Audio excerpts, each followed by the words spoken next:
Bienvenida, bienvenido. Hoy vamos a sumergirnos en unos textos que, tocan un tema central en la escatología cristiana, ¿no? El estudio de los últimos tiempos. Más concretamente, nos vamos a centrar en el momento del llamado arrebatamiento o rapto de la Iglesia. Tenemos unos escritos de Tito Martínez que exponen una argumentación bastante detallada, basada siempre en su lectura de la Biblia. Así que nuestra idea hoy es desgranar un poco los puntos clave de esta perspectiva. A ver, si vamos al grano, la tesis principal que recorre estos estudios parece muy clara. Según la interpretación bíblica que se presenta, el arrebatamiento ocurrirá después de la gran tribulación. Y esto es importante, no antes como defienden otras corrientes. Exacto. Hoy vamos a meternos de lleno en unos textos bíblicos que, le dan una vuelta a una idea muy extendida sobre el fin de los tiempos. Hablamos de la doctrina del rapto pretribulacional. Y lo haremos siguiendo unos estudios bíblicos de Tito Martínez que la analizan. La idea es ver los argumentos bíblicos que él presenta, que Tito Martínez usa, para sostener que el arrebatamiento de la Iglesia será después de la gran tribulación, no antes. Vamos a desgranar esto. Justo, vamos a ver los pasajes clave que él utiliza para, refutar esa idea de un rapto secreto antes de 7 años de tribulación. Nos centraremos en lo que los textos, según esta lectura, parecen indicar. Es que es fascinante ver cómo conecta unas escrituras con otras. Pues empecemos por ahí, por lo básico. La visión más común, la que desmonta Martínez, dice: Cristo viene en secreto, se lleva a la Iglesia, y luego empieza esa tribulación de 7 años. Pero ¿qué dice la Biblia según esta interpretación que presenta Tito Martínez? A ver, 1 Tesalonicenses 4. Ese pasaje es crucial, sí. 1 Tesalonicenses 4, versículos 15 al 17. Ahí Pablo dice, y esto lo recalca Martínez, que el arrebatamiento ocurre cuando el Señor descienda del cielo, ojo, con voz de mando, con voz de arcángel y con trompeta de Dios. Nada secreto, vamos. Pues no suene muy secreto, la verdad. Y si conectamos esto, como él hace, con Mateo 24, versículos 29 a 31, ahí se dice que la venida gloriosa del Hijo del Hombre y la reunión de los escogidos, o sea, la Iglesia, sucede inmediatamente después de la tribulación de aquellos días. Ahí está. Después, no antes. Exacto. Público, glorioso y, sobre todo, después de la tribulación. Y una cosa que repite mucho Tito Martínez basándose en esto. El texto dice que Jesús desciende del cielo, entonces la Iglesia le recibe en el aire, pero para acompañarle en su descenso final a la tierra. No es para darse media vuelta e irse 7 años al cielo. Efectivamente, esa es la interpretación que él da.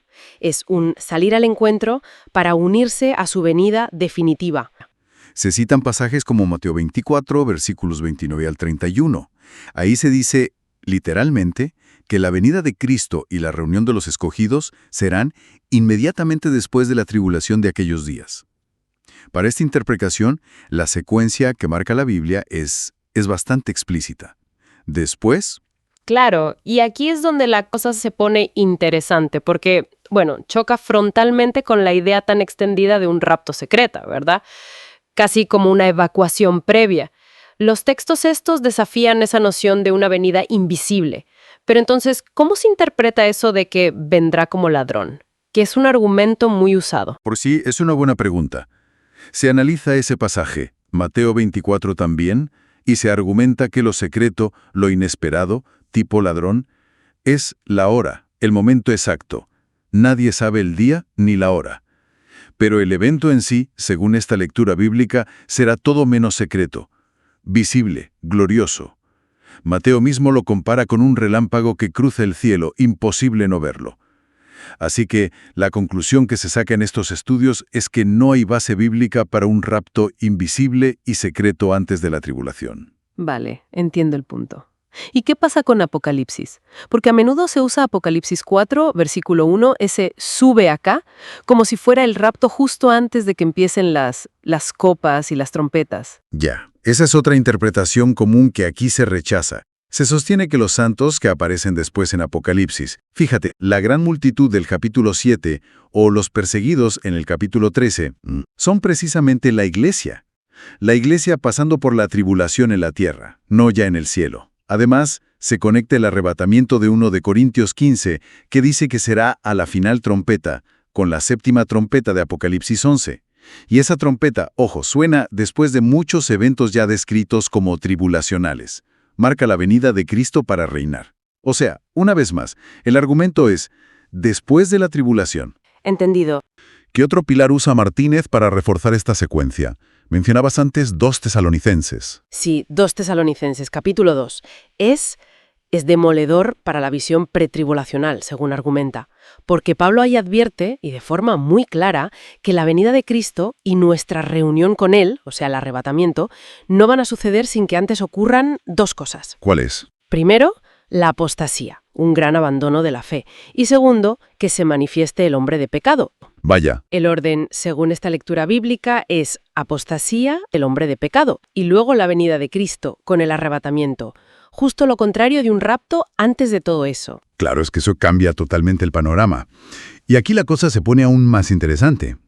Porque Martínez insiste en definir qué es esa tribulación o gran tribulación de la que habla la Biblia. Apocalipsis 1.9, 7.14. Exacto. Él sostiene que, bíblicamente, se refiere sobre todo a la persecución contra la Iglesia. Una persecución que siempre ha existido, pero que se intensificará muchísimo al final. Pero no es la ira de Dios. Él distingue claramente. La tribulación es persecución contra los santos. La ira de Dios es para los impíos después. Son cosas distintas en esta interpretación. Vale. ¿Y lo de los 7 años? Pues según Tito Martínez, la Biblia no asigna específicamente 7 años a esa tribulación final de la Iglesia. Apocalipsis habla de 42 meses, 3 años y medio, de reinado de la bestia contra los santos. Apocalipsis 13, 5 y 7. 3 años y medio, no 7. Para esa fase de persecución intensa contra los santos, sí. ¿Y esos santos? ¿Quiénes son? Porque algunos dicen que no es la Iglesia. Bueno, en los estudios de Tito Martínez, él es muy firme en esto. Los santos, perseguidos por la bestia en Apocalipsis 13:7, los que salen de la gran tribulación, lavados en la sangre del Cordero en Apocalipsis 7:14, aquellos que necesitan paciencia y fe en Apocalipsis 13:10, que es lo mismo que se pide a la Iglesia en 2 Tesalonicenses 1:4, son inequívocamente la Iglesia. No hay base bíblica, según él, para inventar otro grupo. La Iglesia está ahí pasando por esa prueba. Entonces, la conclusión es que la Iglesia sí pasa por la gran tribulación. Pasa por la gran tribulación, entendida como esa persecución final intensificada. Sí, esa es la conclusión central. El arrebatamiento es después de la tribulación. Y nos queda un elemento clave que mencionaste al principio. La trompeta. La final trompeta, sí. 1 Corintios 15, 52 dice que la resurrección de los muertos en Cristo y la transformación de los vivos ocurrirá en un momento, en un abrir y cerrar de ojos, a la final trompeta. Y cuando suena esa trompeta final, Pues Tito Martínez la identifica con la séptima trompeta de Apocalipsis capítulo 11, versículo 15. Y esa séptima trompeta suena. Bueno, suena después de un montón de eventos de juicio y tribulación descritos antes en Apocalipsis. Y es la que anuncia que los reinos del mundo han venido a ser de nuestro Señor y de su Cristo y el momento de recompensar a los santos. otro argumento más para un arrebatamiento post-tribulación. ¿Otro más? Sí. Todo apunta, según esta lectura bíblica, a un único regreso de Cristo glorioso, visible, después de la tribulación, y es en ese momento cuando ocurre el arrebatamiento al son de la última trompeta. Resumiendo los puntos clave que presenta Tito Martínez en sus estudios, la Biblia enseñaría un único regreso visible de Cristo después de la tribulación. El arrebatamiento coincide con ese regreso. La Iglesia sí pasa por la gran tribulación, persecución, no ira divina. Y no habría base sólida, según él, ni para un rapto secreto previo ni para una tribulación de exactamente 7 años que afecte a la Iglesia de esa manera. Queda claro. Pero, a ver, ¿cómo se cuadra eso con las promesas de ser librados de la ira de Dios, que también están en la Biblia? Pues sí, los documentos abordan eso. Hacen una distinción clave entre dos cosas: tribulación e ira. Afirman que la Iglesia sí experimentará la tribulación, entendida como persecución, pruebas, como dice Romanos 5 o Apocalipsis 7, pero será librada de la ira de Dios. Esa ira se interpreta como el juicio divino final sobre los impíos, como apuntan Romanos 5:9 o 1 Tesalonicenses 1:10. Es decir, persecución sí, juicio condenatorio de Dios no. Y el rapto, insisten, es la liberación que ocurre post-tribulacional. Fascinante esa distinción. Y además, los textos tocan el origen histórico de la otra idea, la del rapto antes de la tribulación, ¿no es así? Sí, es un punto que se recalca bastante. Se afirma que la doctrina pretribulacionista, no se encuentra en los primeros siglos del cristianismo. Se critica incluso que se atribuya comúnmente a John Nelson Darby, diciendo que es un error histórico según la investigación presentada, y se sitúa su popularización mucho más tarde. Se menciona específicamente al Seminario Teológico de Dallas en el siglo XX como un gran impulsor, o sea, que se presenta como una doctrina relativamente reciente. Vaya, o sea que no solo se dan argumentos bíblicos, sino también históricos para apoyar la postura postribulacional. Y veo que se tocan más temas complejos, el hombre de pecado, las 70 semanas de Daniel. Correcto, se abordan y se refutan brevemente otras interpretaciones comunes desde esta perspectiva postribulacional. Por ejemplo, sobre el hombre de pecado de 2 Tesalonicenses, se argumenta en contra de que sea una figura que solo aparece después de un rapto secreto. Sobre Daniel, pues se niega esa interpretación tan popular de un pacto de 7 años roto por un anticristo futuro. También se da otra visión sobre los 144.000 sellados, considerándolos parte de la Iglesia, y se colocan las bodas del Cordero en el momento mismo de la venida de Cristo, no durante 7 años antes en el cielo. Todo, digamos, para reforzar la misma idea. La lectura que se presenta de la Biblia apunta inequívocamente a un arrebatamiento posterior a la tribulación. La Iglesia debe prepararse para afrontar la gran tribulación y será reunida con Cristo en su venida gloriosa, visible, después de ese periodo intenso. Exacto. Y eso, claro, plantea una reflexión importante sobre cómo leemos e interpretamos las profecías. No es lo mismo prepararse para un escape secreto previo que para perseverar hasta la segunda venida visible, que según esta visión es post-tribulación. La conclusión que se repite es: el arrebatamiento es después de la tribulación. Una perspectiva que, desde luego, choca con la visión más popular. Sí, la desafía directamente basándose en estos pasajes. Queremos abordar una pregunta clave. ¿Quiénes son los santos que menciona tanto el Apocalipsis? Exacto. Porque, según las Escrituras, identificarlos bien parece fundamental para entender lo que viene, ¿no? Sobre todo eso de la gran tribulación. Así es. Y la interpretación de estos textos bíblicos pues tiene tela. Vamos a ver los argumentos, basados en la Biblia, que dicen que esos santos son, de hecho, la Iglesia de Cristo. Y claro, lo que eso implica para, digamos, el orden de los eventos finales. ¿Vale? Nos centraremos en si la Iglesia pasa o no por esa tribulación, pero siempre mirando lo que dicen las Escrituras que se citan en los estudios que estamos viendo, los de Tito Martínez. Perfecto. Pues empecemos por Apocalipsis. Se habla de los santos como unas 14 veces. Sí, bastantes. Y un punto fuerte del argumento es que el Nuevo Testamento parece que solo habla de un tipo de santos aquí en la tierra, la Iglesia. Sí. Lo vemos en Hechos, en Romanos. Claro, Hechos 9:13, Romanos 1:7, por ejemplo. Eso es. Entonces, si Apocalipsis es parte del Nuevo Testamento, la conclusión bíblica que se presenta es, pues, que sus santos tienen que ser la Iglesia. Es un pilar fundamental. Sí, choca con la idea de que quizás sean otros santos, a lo mejor como los del Antiguo Testamento, que no eran la Iglesia como tal. Pero la diferencia aquí, según esta interpretación, es el contexto. Nuevo Testamento.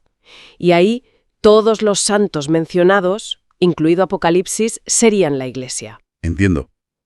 Y luego está Apocalipsis 5.8, las oraciones de los santos. La lectura bíblica que se propone es que oran desde la tierra, ¿verdad? Pidiendo a Dios. Y son los mismos, la Iglesia. Sí, y además se desmonta eso de que la palabra Iglesia desaparece después del capítulo 3 de Apocalipsis. Ah, eso es interesante. Claro, porque se menciona Apocalipsis 19, versos 7 y 8, las bodas del Cordero. ¿Con quién? Con su esposa, que es la Iglesia. Vale. Aunque no diga Iglesia literalmente, se refiere a ella.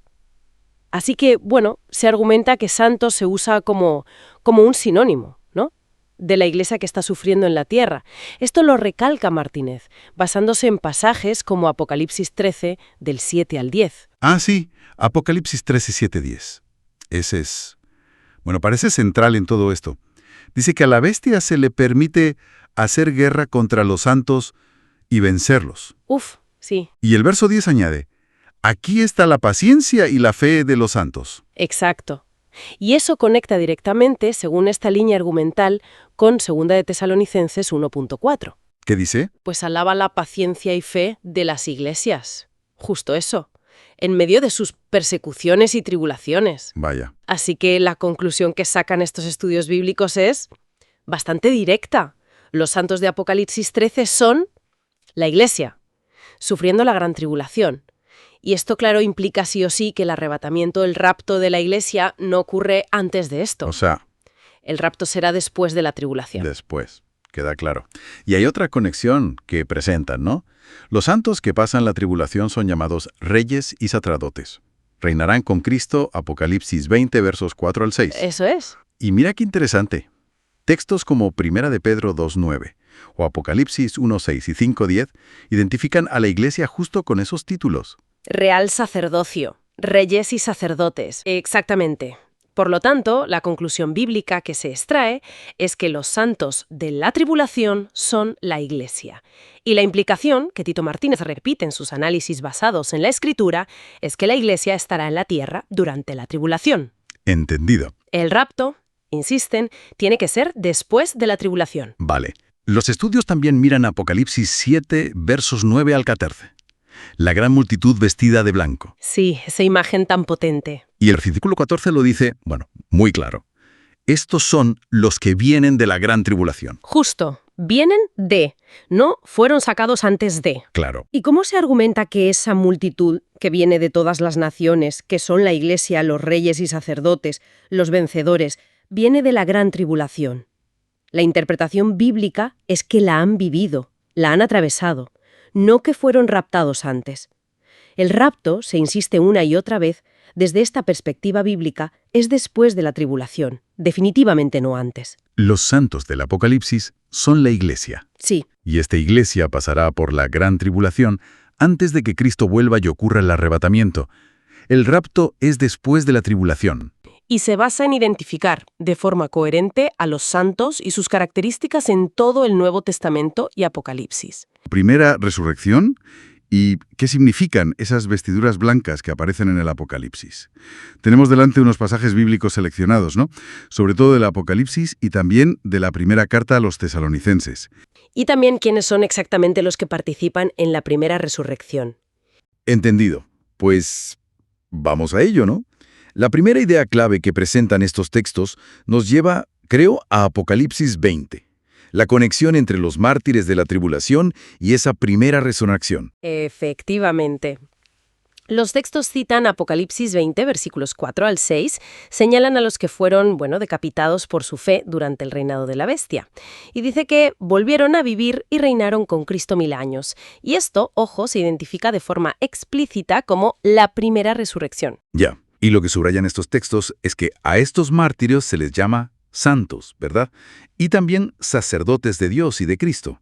¿Por qué es tan relevante? Pues porque la interpretación que le dan nuestras fuentes es que esos títulos, santos, sacerdotes, los que reinan con Cristo, son, digamos, designaciones propias de la Iglesia. Por lo tanto, concluyen que son los creyentes de la Iglesia los que sufren bajo la bestia y, por tanto, participan en esta primera resurrección que ocurre, según esta lectura, después de ese periodo de persecución, no antes. Vale. Para darle más peso a esa idea, los textos que analizamos traen a colación 1 Tesalonicenses 4. Ahí el apóstol Pablo describe la resurrección de los muertos en Cristo, seguida inmediatamente por el arrebatamiento de los creyentes que estén vivos, ¿no? Para recibir al Señor en el aire. Y la afirmación en nuestras fuentes es que este evento es el mismo que la primera resurrección de Apocalipsis 20. ¿Correcto? El argumento es claro. Si la resurrección y el arrebatamiento de la Iglesia, como se describe en Tesalonicenses, es lo mismo que la primera resurrección de Apocalipsis 20, y esta última incluye a los mártires de la tribulación, entonces, según esta perspectiva bíblica, la Iglesia necesariamente resucita y es arrebatada después de haber pasado por esa gran tribulación. Insiste mucho. El rapto es post-tribulacional, después. Entiendo. Y esta línea argumental sobre el momento de los eventos, la refuerzan en los textos con un símbolo muy potente que aparece mucho en Apocalipsis: las vestiduras blancas. ¿Cómo encaja eso? Pues aquí es donde la interpretación que presentan se vuelve muy específica. Nos remiten a Apocalipsis 6 y 7. Primero, en el capítulo 6, vemos mártires bajo el altar a los que se les dan vestiduras blancas, y luego en el capítulo 7 aparece una gran multitud, incontable, también vestida de blanco. Y lo crucial, lo que subrayan, es que en Apocalipsis 7:14 se nos dice que estos son los que vienen de la gran tribulación. Entiendo. O sea, salen de ella. Y la conexión la establecen al comparar esto con otras veces que se mencionan las vestiduras blancas. Precisamente, los textos contrastan esa imagen de la multitud de Apocalipsis 7 con las promesas hechas a la Iglesia en otros pasajes. Por ejemplo, en Apocalipsis 3 se promete vestir de blanco a los vencedores dentro de la Iglesia. Y en Apocalipsis 19 se dice que a la esposa del Cordero, que identifican claramente como la Iglesia, se le ha concedido que se vista de lino fino, limpio y resplandeciente, y que eso se asocia a las acciones justas de los santos. Entonces, la lógica que presentan estos textos es: si la multitud con ropas blancas sale de la gran tribulación, y las ropas blancas son una recompensa prometida a la Iglesia fiel, la conclusión es inevitable. Argumentan que la Iglesia es esa multitud de Apocalipsis 7. Y por tanto, necesariamente ha pasado por la gran tribulación para poder recibir esas vestiduras. Se enfatiza mucho que esta lectura contradice directamente las enseñanzas pretribulacionistas, esas que sostienen que el arrebatamiento ocurrirá antes de la tribulación. Los textos analizados insisten: el rapto es después de la tribulación. Además, se fijan en detalles como que esa multitud viene de toda nación, tribu, pueblo y lengua. Ese es Apocalipsis 7:9, ¿no? Una descripción que asocian con la Iglesia Universal, claro. Y que llevan palmas, que es un símbolo de victoria, identificándolos como los vencedores de la Iglesia. El razonamiento vuelve así a Apocalipsis 20, como cerrando el círculo. Los santos que resucitan y reinan 1000 años, la primera resurrección, son los mismos que sufrieron la tribulación y son identificados como reyes y sacerdotes, es decir, la Iglesia. La postura en estos textos es muy firme. La Iglesia, según la Biblia, atraviesa la tribulación y su arrebatamiento coincide con la primera resurrección, después de ese periodo. Bien, resumiendo un poco la esencia de estos extractos. La interpretación presentada es clara y bastante contundente. Utilizando estos pasajes específicos de Apocalipsis y Tesalonicenses, argumentan con mucha pasión que la Iglesia sufrirá la gran tribulación y que la primera resurrección y el arrebatamiento ocurrirán después, no antes. Sí, la clave de todo su argumento es esa identificación constante. Identifican a los santos que sufren en la tribulación directamente con la Iglesia. Lo hacen a través de su rol como reyes y sacerdotes, el simbolismo de las vestiduras blancas y el momento específico que sitúan para la primera resurrección. Y lo presentan como una refutación bíblica directa de la visión pretribulacionista, insistiendo en un rapto post-tribulación. Y esto, claro, lleva a una reflexión. A ver. Si la esperanza cristiana, como dice Tito 2.13, es aguardar la esperanza bienaventurada y la manifestación gloriosa de nuestro gran Dios y Salvador Jesucristo, esa manifestación gloriosa que hemos visto que es después de la tribulación, ¿cómo afecta a nuestra preparación espiritual el esperar un escape antes, en lugar de prepararnos para perseverar con fe en medio de la prueba? Es algo para pensar, ¿no? Desde luego. Una pregunta importante que surge de esta interpretación. Bueno, para quienes quieran profundizar y examinar por sí mismos todos estos argumentos y los textos bíblicos que los sustentan, los estudios bíblicos de Tito Martínez que hemos estado comentando hoy se pueden descargar gratis. Están disponibles en su sitio web, las21tesisdetito.com. Dejaremos los enlaces en la descripción. Dejaremos los enlaces en la descripción de este vídeo en YouTube. Sin duda, es una perspectiva que invita a reflexionar y a profundizar en estas interpretaciones proféticas.